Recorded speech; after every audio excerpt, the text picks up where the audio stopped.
पिछले वीडियो में मैंने वज्र गुणन विधि के संबंधित वज्र गुणन विधि से संबंधित सवालों को देखा, उसकी कॉन्सेप्ट को देखा कि किस तरह से उसे हम हल करते हैं। ठीक है, आपने मेरे ख्याल से समझा होगा। ठीक है, अब मैं आपको नेक्स्ट कई सवालों को हल करवाऊंगा और मेरे साथ आप हल कीजिएगा। धीरे धीरे आप जो है इन चीजों को अच्छे से समझ जाइएगा। ठीक है, कहीं नहीं जाइएगा, चैनल को सब्सक्राइब कर लीजिएगा और आइए सवालों को हल करते हैं। ठीक है,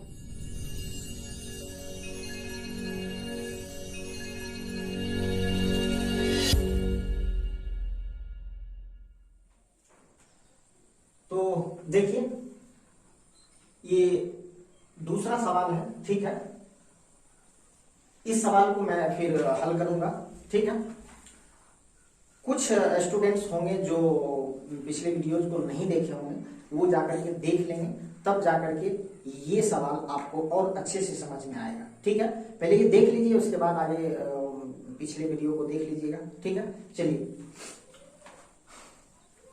निम्न रैखिक समीकरण के युग्मों में से किसका एक अद्वितीय हल है, किसका कोई हल नहीं है, या किसके अपरिमित रूप से अनेक हल है।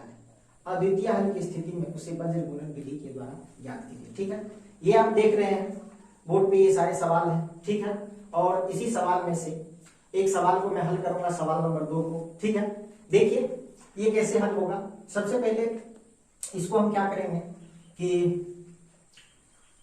इसे लिखेंगे 2x + y, 5 को इधर ले जाएंगे, -5 हो जाएगा इज इक्वल टू 0। ये समीकरण 1 हो गया। ठीक है, फिर इसी को भी इसी तरह कर देना है, 3x + 2y, 8 को हम इस तरफ ले जाएंगे तो ये -8 हो जाएगा, ये 0 हो जाएगा, ये सेकंड समीकरण। ठीक है, अब इसमें हमें देखना है कि a1/a2 क्या होता है। ठीक है, a1 2 है, a2 3 है, उसके बाद b1 1 है। ठीक है, और b2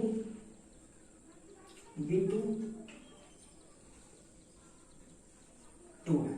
यहां हमने देखा कि a1/a2 not equal to b1/b2 है।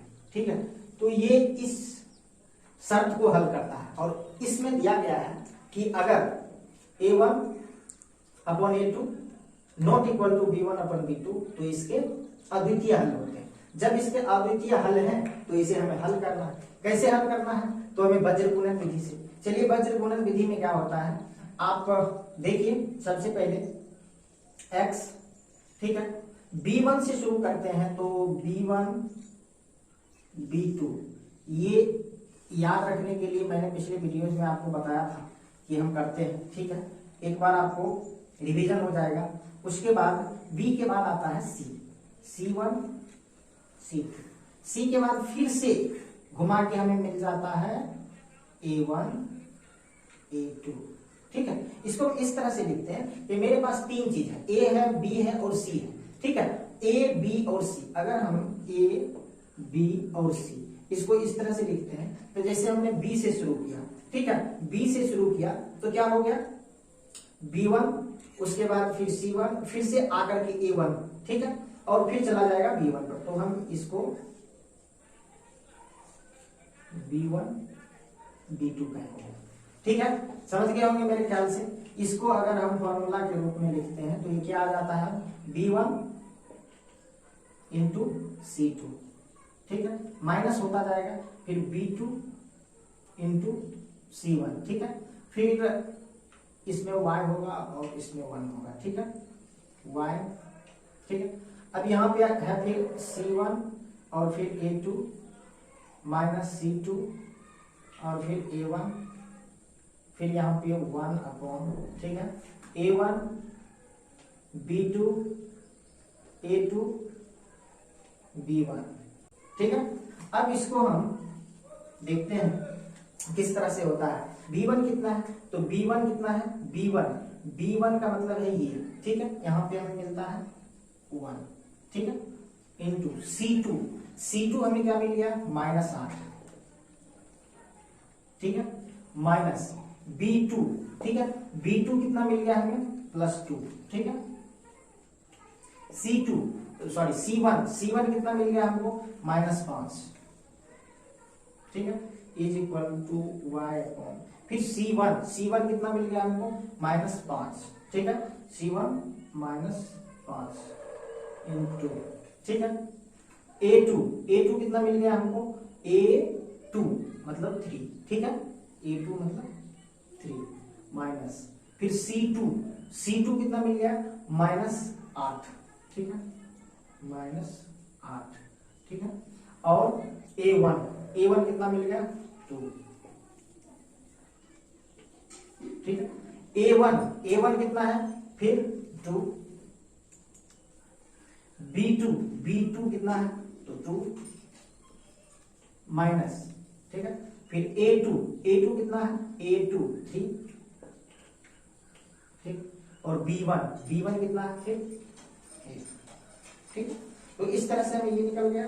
अब चलिए इसको लिखते हैं x अपॉन, ठीक है, 8 इंटू -8 इसका मतलब है -8, ठीक है, ये हो गया माइनस माइनस प्लस, 5 दूनी 10, तो यहाँ तो माइनस होगा, सॉरी माइनस माइनस प्लस, यहाँ तो प्लस हो जाएगा प्लस, ठीक है, और 5 दूनी 10, ठीक है, उसके बाद y अपॉन ये माइनस प्लस, माइनस अपॉन किया 15, -15, ठीक है, ये हो गया माइनस माइनस प्लस 8 दूनी 16 प्लस 16, ठीक है, ये हो गया 1 अपॉन, ठीक है, 2 दूनी 4, 3 एकाई 3, 4 -3, ठीक है, ये कितना हो गया x अपॉन 2, ये कितना हो गया y अपॉन 1, और ये कितना हो गया 1 अपॉन 1, ठीक है।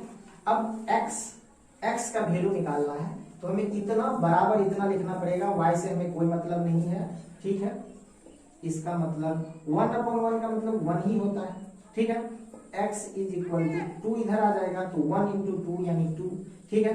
उसी तरह अगर हमें y का मान निकालना है तो फिर x से हमें कोई मतलब नहीं है, y upon 1 is equal to 1 upon 1 का मतलब 1 ही होता है, ठीक है, y इज इक्वल टू 1, ठीक है, तो हमें ये आ गया, ठीक।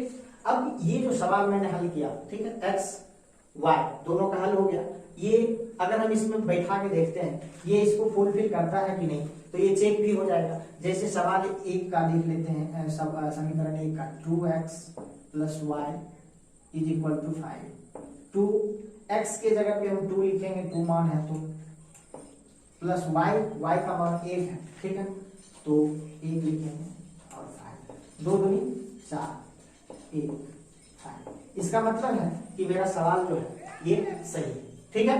तो इस तरह से अगले हम सवाल पे आएंगे, ठीक है, तब तक के लिए धन्यवाद।